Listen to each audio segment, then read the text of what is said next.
बिस्मिल्लाहिर्रहमानिर्रहीम। जमीयत उलमा इस्लाम सूबे सिंध जो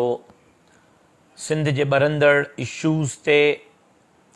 किरदार कंहिंखां बि ढकियल छुपियल न आहे। सेनेट ऑफ पाकिस्तान में शहीद इस्लाम अल्लामा ख़ालिद महमूद सुमरो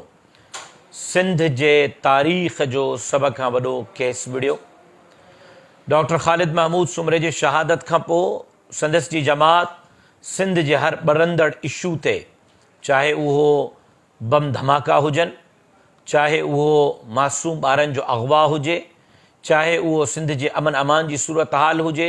ज़ुल्फ़कार आबाद बहरिया टाउन जो मनसूबो हुजे, या सिंध जी लखे एकड़ ज़मीन हुजे, या तालीम खाते जूं भर्तियूं हुजनि, या करप्शन हुजे, हर मामले ते वाज़े साफ़ दोटोक आवाज़ उथारियो आहे। सिंध जे तक़सीम जे हवाले सां, कालाबाग डैम जे हवाले सां जमीयत उलमा इस्लाम हमेशह सिंध दुश्मन कुव्वतुनि खे ललकारियो आहे। तव्हांजे इल्म में आयो हूंदो त 2 ॾींहं पहिरियां कारूंजर जबल खे कटण खपाइण जे हवाले सां सिंध हुकूमत जे तरफ़ां टेंडर अचनि पिया ऐं मौक़िफ़ अचनि पिया, यकीनन जंहिंखे जमीयत उलमा इस्लाम मुस्तरद करे पई। ऐं अॼु मां ऐलान करियां पियो त दिफ़ाए कारूंजर जे हवाले सां जमीयत उलमा इस्लाम 3 अगस्त ख़मीस जे ॾींहुं सुबुह जो 11 बजे कारूंजर जबल जे मथां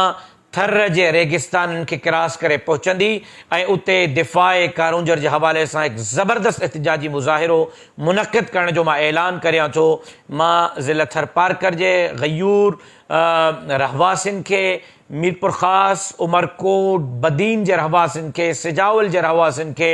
बिलउमूम ऐं उतां मक़ामी आबादियुनि खे बिलख़ुसूस दावत ॾियां थो त उहे 3 अगस्त ख़मीस जे ॾींहुं सुबुह जो 11 बजे मां सां गॾु कारूंजर जबल ते पहुची करे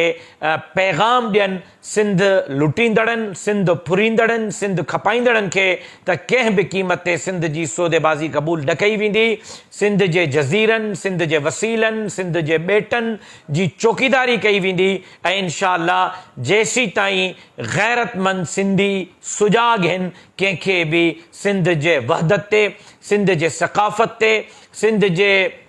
जज़ीरनि, वसीलनि, ॿेटनि ऐं तारीख़ी मक़ामनि ते धाड़े हणण जी इजाज़त न ॾींदासीं। मां उमेद करियां थो त 3 अगस्त ख़मीस जे ॾींहुं सुबुह जो 11 बजे सभु थरी